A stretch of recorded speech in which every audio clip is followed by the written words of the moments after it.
intellectual guru was Milton Friedman's old mentor, Friedrich von Hayek. And just over a year later, Ronald Reagan was elected President of the United States. Both Britain and America were now ruled by unabashed Freemanites. Margaret Thatcher's program when she came in had 4 planks. Cut government spending, cut tax rates, reduce government ownership and operation of industries or regulation of industry, and have a moderate and stable monetary policy to bring down inflation. Within her first 3 years in office, unemployment doubled in parts of the economy, leading to waves of strikes. Thatcher's personal approval rating slumped to 25%. There were riots in Britain's major cities. Even Margaret Thatcher's admirers had their doubts. The economic performance of the Thatcher government has been mixed.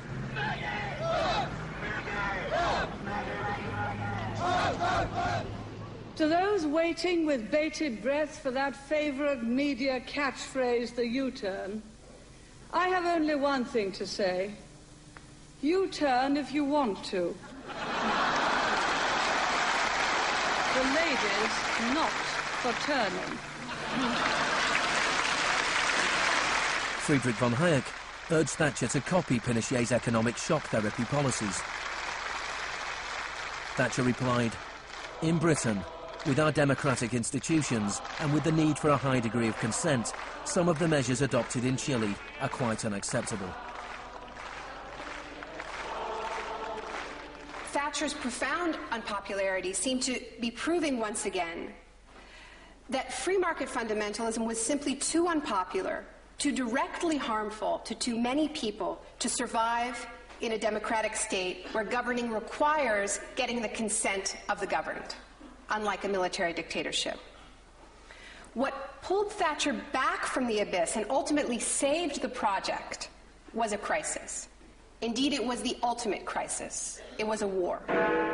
We are here because for the first time for many years, British sovereign territory has been invaded by a foreign power.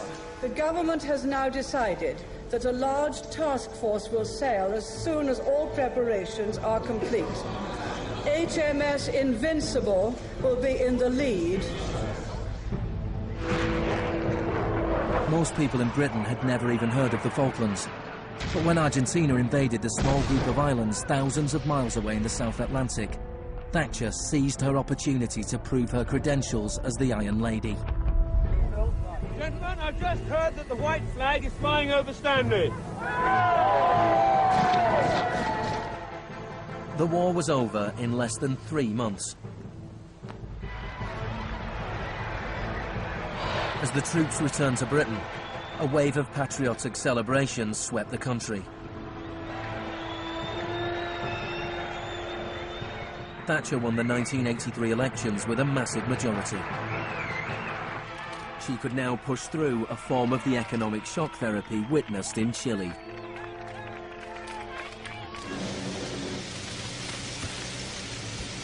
The most powerful union in Britain was the National Union of Mine Workers.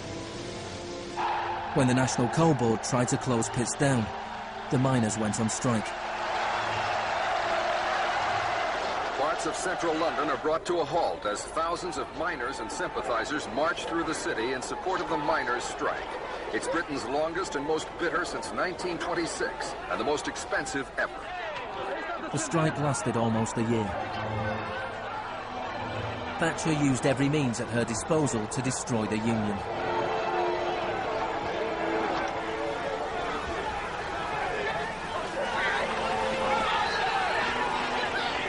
Eventually, the miners were defeated. Thatcher used this victory to bring the Chicago School Revolution to Britain. A series of glossy commercials promoted a massive program of privatizations. Thatcher sold off the steel industry, water, electricity, gas, telephones, airlines, oil. Public housing was sold off. Council services put out to tender. In 1986, financial and banking services were deregulated. It was called the Big Bang.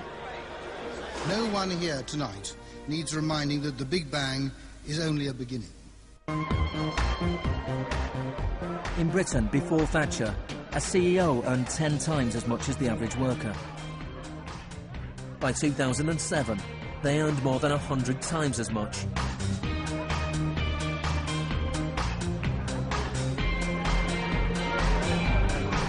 In the US before Reagan, CEOs earned 43 times as much as the average worker.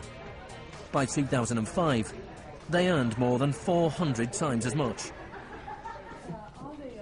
Friedman openly acknowledged the importance of Thatcher and Reagan in the spreading of Chicago school policies around the world. The coincidence of Thatcher and Reagan having been in office at the same time was enormously important for the public acceptance worldwide of a different approach to economic and monetary policy. Thank you very much. What I'm describing now is a plan and a hope for the long term.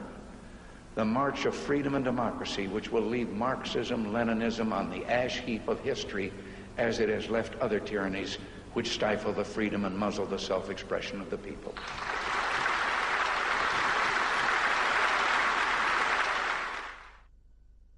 Now, we all know the fairy tale about the fall of communism, that the West under Reagan and Thatcher looked so prosperous to the people of the former communist bloc that they themselves demanded radical free market policies. Now, this really is a fairy tale. It is true that people who had been living under authoritarian communism genuinely wanted democracy, and it's also true that people wanted to be able to go out and buy blue jeans and have Big Macs. That is true.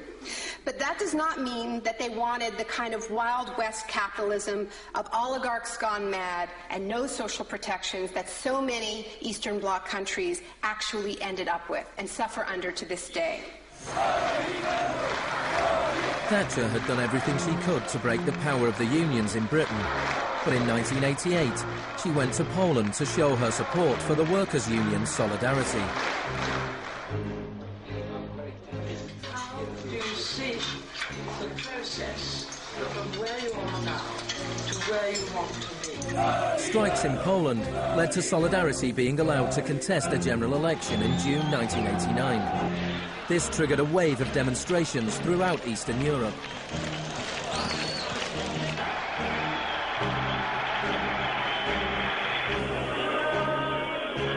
In the past, the Soviet Union had used military force to crush democratic movements. But the Soviet Union had a new type of leader, Mikhail Gorbachev, who was committed to glasnost and perestroika. He talked about a third way, a gradual transition to Scandinavian-style social democracy, something between free market capitalism and communism. Gorbachev charmed the public and politicians of the West.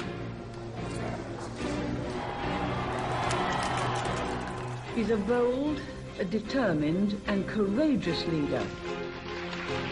Gorbachev stood and watched as one by one the old communist regimes collapsed.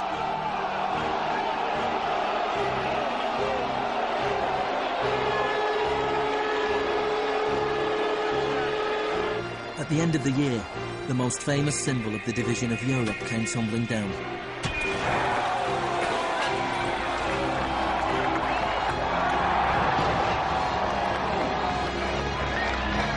For Friedman and the Chicago boys, a whole new world opened up.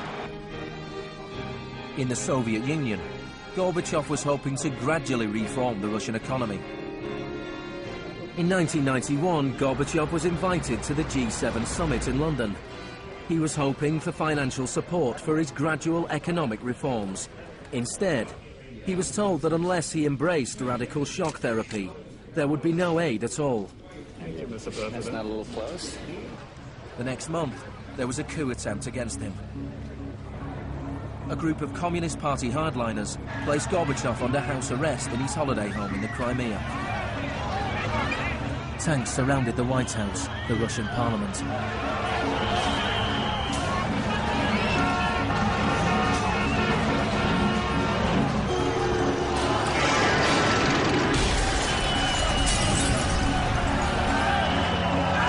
Amid the chaos of street clashes,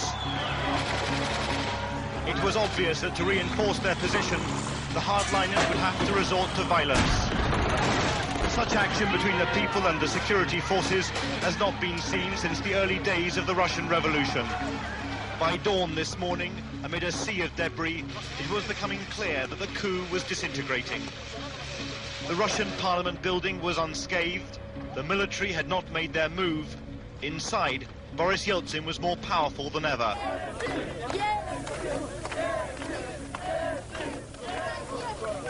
This was Yeltsin's finest hour.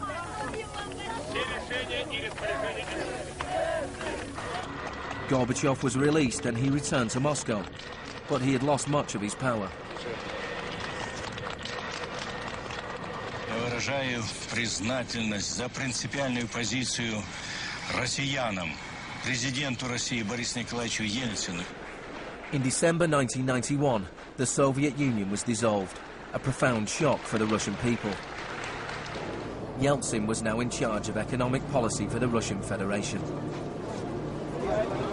The free market came to Russia. There was chaos. The adoption of Chicago school policies in Russia marked the beginning of a new chapter in the free market crusade. It was all shock, no therapy.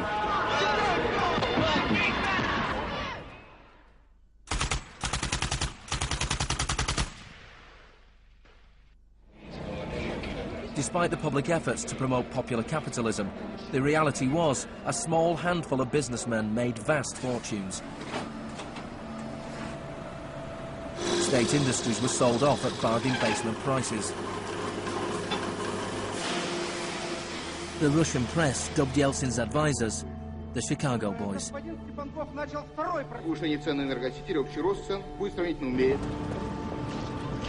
Yeltsin's shock therapy meant that in 1992, the average Russian consumed 40% less than in 1991. A third of Russians fell below the poverty line, and wages weren't paid for months. One expert today predicted 140 million Russians will soon be living below the poverty line.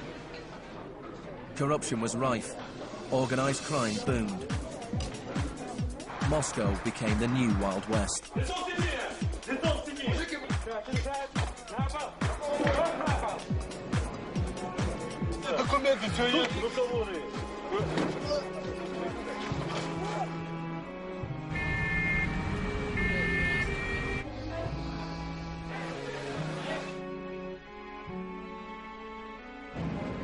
The majority of Russians opposed the Chicago Boys' radical vision for their country. In March 1993, Parliament made a crucial decision. It voted to repeal the special powers it had given to Yeltsin. Yeltsin declared a state of emergency.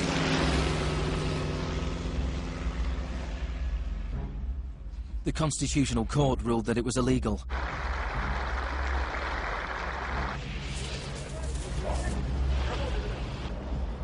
On September 21st, Yeltsin took the Pinochet option and dissolved Parliament. Сегодняшнего дня прерывается осуществление законодательной, распорядительной и контрольной функций съезда народных депутатов. The West threw its weight behind Yeltsin. We feel that Boris Yeltsin is the best hope for democracy in Russia. 2 days later, Parliament voted to impeach Yeltsin by 636 votes to 2. Thousands of supporters of the Parliament gathered outside the White House and marched on the television station.